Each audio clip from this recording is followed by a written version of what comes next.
ناظرین، امریکہ نے ایران کے بارے میں کیا فیصلہ کیا ہے؟ میں امریکہ کی بات کر رہا ہوں، ٹرمپ کی نہیں کر رہا۔ امریکہ نے کیا فیصلہ کیا ہے اور ایران میں اس وقت کیا سوچ پائی جا رہی ہے اس جنگ کے حوالے سے؟ آنے والے دنوں میں کوئی بڑا بریک تھرو ہو سکتا ہے یا نہیں ہو سکتا، اور اگر وہ ہوا تو وہ کیا بریک تھرو ہوگا؟ اور اس کے علاوہ کیا ٹرمپ یعنی کہ مڈ ٹرم الیکشن، درمیانی مدت کے انتخابات جیتیں گے یا ہار جائیں گے؟ نیتن یاہو کی قسمت کا فیصلہ کیا ہونے جا رہا ہے؟ اور اس حوالے سے میرے پاس کیا خبریں ہیں میاں طاہر؟ دیکھیں، سب سے پہلے تو میں آپ کو بتاتا ہوں کہ بریک تھرو کیا ہو سکتا ہے جس کی خبریں آ رہی ہیں، لیکن سب سے پہلے تو میں آپ کو یہ خبر بتا دوں، خبر بھی ہے، میرا تجزیہ بھی ہے کہ مڈ ٹرم الیکشن ٹرمپ ہارے گا۔ ٹرمپ کے جیتنے کی امید اب بہت کم رہ گئی ہے، گو کہ وہ کوشش کر رہا ہے۔ یہ جو میں ابھی بریک تھرو جو بتانے جا رہا ہوں، یہ بیسیکلی یہ کوشش ہے کہ وہ اپنا ڈیمیج کنٹرول کرے، لیکن ڈیمیج اتنا زیادہ ہو گیا ہے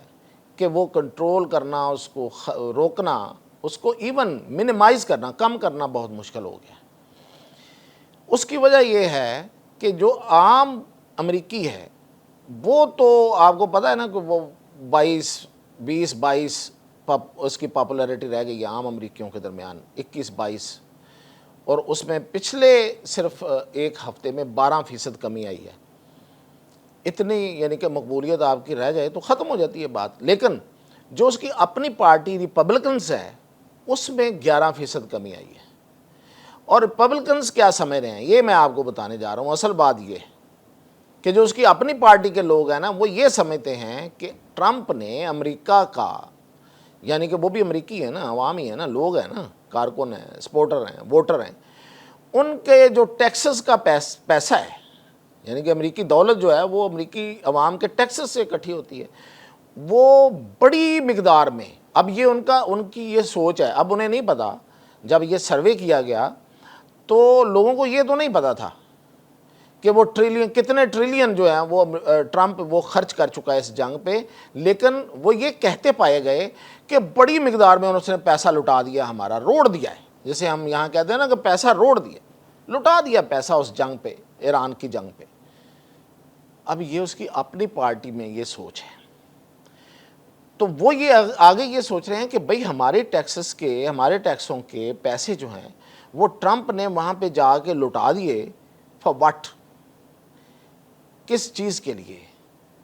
یعنی کہ ہمیں وہاں سے کیا ملنا ہے کہ ہم اتنی دور جا کے مڈل ایسٹ میں جا کے ایران کے اوپر جا کے حملے کر رہے ہیں، اپنے اتنا بڑا اسلحہ، اتنے بڑے بڑے جہاز ہم نے وہاں پہ کھڑے کیے ہوئے ہیں، اور ان کے کھڑے رہنے پہ ہی اتنا خرچہ ہوتا ہے، تو وہ جب استعمال ہو رہے ہیں، خاص طور پہ اس پہ اسلحہ استعمال ہو رہا ہے، اور یہ رپورٹس امریکہ کے جو بڑا میڈیا ہے نا، جتنے بڑا میڈیا ہے، سی بی ایس ہے،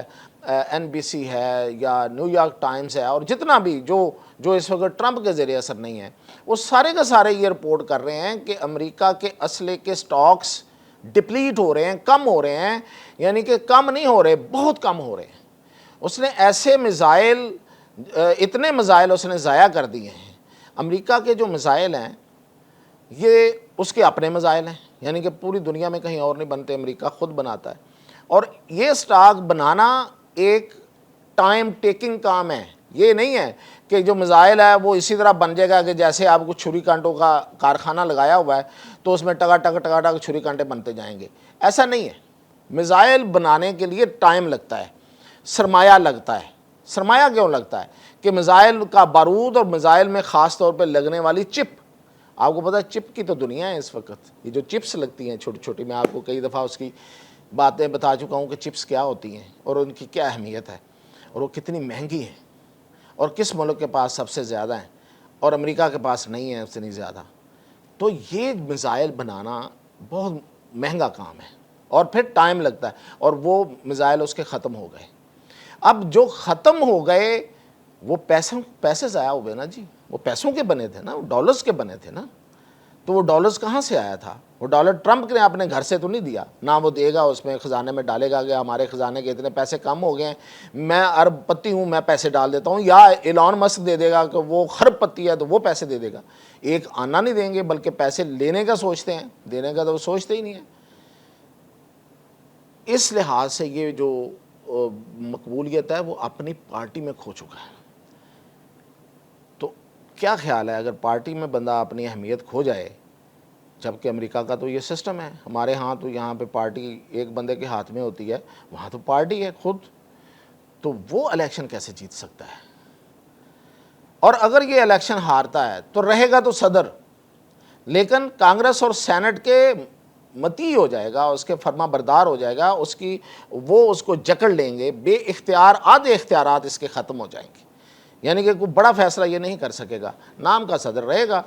ٹرم اپنی پوری کرے گا۔ تو یہ ایک تو میں آپ کو اپنا تجزیہ اور خبر بتا رہا تھا کہ یہ تو وہ لوز کرے گا۔ اسی کے ساتھ یہ نومبر میں ہونے جا رہے ہیں بائی دا وے، اسی کے ساتھ اور مہنگائی بڑھ گئی، بہت ساری اور وجہ ہیں، وجہ تو بہت زیادہ ہیں، میں بتاتا بھی رہتا ہوں، وہاں مہنگائی بڑھ گئی ہے، وہاں پہ بے روزگاری بڑھ رہی ہے، وہاں پہ معیشت جو ہے وہ پریشر میں ہے اس وقت، ان کی معیشت جو ہے وہ پریشر میں، دباؤ میں ہے اس وقت، معیشت پھیل نہیں رہی ہے۔ پھر وہاں پروڈکشن جی شروع کرنا چاہ رہا تھا امریکہ کے اندر، یعنی کہ یہ چاہ رہا تھا کہ امریکی کمپنیاں واپس آ کے امریکہ کے اندر آ کے کام کریں، وہ نہیں ہوا آج تک۔ وہ چین کے محتاجی اسی طرح قائم ہے، چین کی جو معیشت کی حکمرانی ہے وہ دن بدن بڑھتی جا رہی ہے۔ تو جتنے وعدے تھے، جتنے اس نے دعوے کیے تھے، وہ کوئی بھی ایک پورا نہیں ہو سکا۔ تو یہ ساری چیزیں اور بھی ہیں۔ اب اسی کے ساتھ اب اس سے پہلے، بلکہ یہ نومبر میں ہے تو اکتوبر میں الیکشن ہے نیتن یاہو کا، اور نیتن یاہو کو میں نے آپ کو پہلے بھی بتایا ایک دن پہلے کہ اتنی اس کی مخالفت ہے اسرائیل کے اندر، وہ لوگ سمجھتے ہیں کہ اس بندے نے ہمیں اس جنگ میں لا کے، تو جنگ کا فائدہ بھی کوئی نہیں ہوا، ہمیں نقصان ہوا ہے اور ہمیں غیر محفوظ کر دیا پوری دنیا میں۔ یہودی سمجھتے ہیں کہ وہ پوری دنیا میں غیر محفوظ ہیں، ان پہ اب حملے ہوں گے، لوگ انتقاماً ان پر حملے کیا کریں گے، اور جو کچھ اس نے غزہ میں کیا ہے وہ تو اپنا سوچ رہے ہیں نا۔ یہ نہیں میں کہہ رہا کہ ان کو کوئی دکھ ہے کہ انہوں نے غزہ کے لوگوں کو کیوں مارا، یا انہوں نے کچھ لوگ کو ہے بھی دکھ ویسے، لیکن زیادہ تر کو جو ہے وہ اپنی فکر ہے۔ اور پھر دوسری بات یہ کہ اس نے کرپشن اتنی کر رکھی ہے وہاں پہ کہ اتنے بڑے اسٹرانگ کیسز ہیں اس پہ، اور جب بھی یہ پکڑا گیا یہ لمبے عرصے تک جیل میں جائے گا، اور اوپر سے یہ کینسر کا مریض ہے وہیں لڑ جائے گا۔ تو یہ دوسرا بھی اسی طرح کا معاملہ ہے۔ اب دیکھتے ہیں کہ اس دونوں نتیجوں کے جو کہ واضح ہو رہے ہیں سامنے، اس کے باوجود ٹرمپ کیوں کوئی بڑا فیصلہ لینے والا ہے جو میں آپ کو بتا رہا ہوں، اور دوسری بات یہ ہے کہ ایرانی کیسے مانیں گے۔ اب ایرانیوں کا مسئلہ یہ ہے کہ ایرانی نو ڈاؤٹ اس وقت تک ان کو امریکہ کے اوپر، وہ امریکہ کے اوپر ہیں، یعنی کہ ان کو جو وہ نیچے نہیں ہے، وہ ان کا ہاتھ اوپر ہے، لیکن اس کی قیمت بڑی ادا کرنی پڑ رہی ہے۔ عوام کے پاس کھانے کو کچھ نہیں ہے، بہت مسائل ہیں، دن بدن ان پہ پابندیاں بڑھتی جا رہی ہیں، تیل بک نہیں رہا، تیل جو ہے وہ نکلنے نہیں دے رہا امریکہ نے جو اس وقت جو سب سے سخت کام کیا وہ یہ ہے کہ ایک بھی ایرانی ٹینکر نہیں نکل پاتا، یا ایران سے لے کے ٹینکر جو ہیں تو کوئی خال کو نکل جائے تو نکل جائے۔ تو یہ سب سے بڑا ایران کو اس وقت مسئلہ بن رہا ہے۔ اور پھر یہ ہے کہ اتنی لمبی جنگ، ان کے لیے اتنی لمبی جنگ ہے نا، اتنے بڑے دشمن کے خلاف جنگ تو 1 2 3 دن کی بڑی ہوتی ہے، تو پھر تو یہ لمبی ہوتی جا رہی ہے۔ تو اب ایران جو ہے وہ خود پہل تو نہیں کر رہا، لیکن ایران راضی ہے بیٹھنے پہ۔ تو اطلاعات یہ ہیں کہ قطر اور پاکستان کی جو خاموش سفارتکاری ہے وہ ایک دفعہ پھر جادو دکھائے گی، ایک دفعہ پھر چمتکار دکھائے گی، ایک دفعہ پھر اپنا ہونا دکھائے گی، اور اگلے ہفتے میں کوئی بڑا بریک تھرو ہو سکتا ہے۔ اس کی وجہ جو ہے وہ پیچھے وہ یہ ہے کہ ٹرمپ کو اب اچھی طرح سے احساس ہو گیا ہے، اور لیکن اس کو اس کے مشیر بتا رہے ہیں کہ شاید وہ ابھی واپس ہو سکتا ہے۔ اور دوسری بڑی وجہ جو میں اس باتوں میں بھول گیا وہ یہ ہے کہ ٹرمپ نے جب پچھلے دنوں امریکہ کے اندر قومی سلامتی کا اپنا اجلاس بلایا، اور اس میں تمام اس نے پینٹاگون اور CIA اور تمام انٹیلیجنس ایجنسیاں اور سب کو بٹھایا، ماہرین کو، اور انہوں نے کہا کہ مجھے جنگ میں فتح کا طریقہ کار بتاؤ، تو سب نے کہا کہ نہیں ہو سکتی فتح، یہ شکست اور شکست ہی رہے گی، ہمیں جنگ میں اس حد تک نہیں جانا چاہیے، واپس آ جانا چاہیے۔ اور اطلاعات یہ تھیں، آپ نے بھی سنی ہوں گی، کہ ٹرمپ وہاں پہ چیخا چنگاڑا، اور اس نے کہا کہ وہ تو یہ سمجھتا تھا کہ میں آخر پہ ایران کو بڑی سخت چوٹ لگا کے نکلوں گا اور فاتح کی حیثیت سے نعرے لگاؤں گا، اور پھر عوام کو اپنی کھوئی ہوئی جتنی میری ساکھ ہے، وقار ہے، اس کو واپس لے لوں گا۔ لیکن اس کے کمانڈروں نے، اس کی فوج نے، اس کے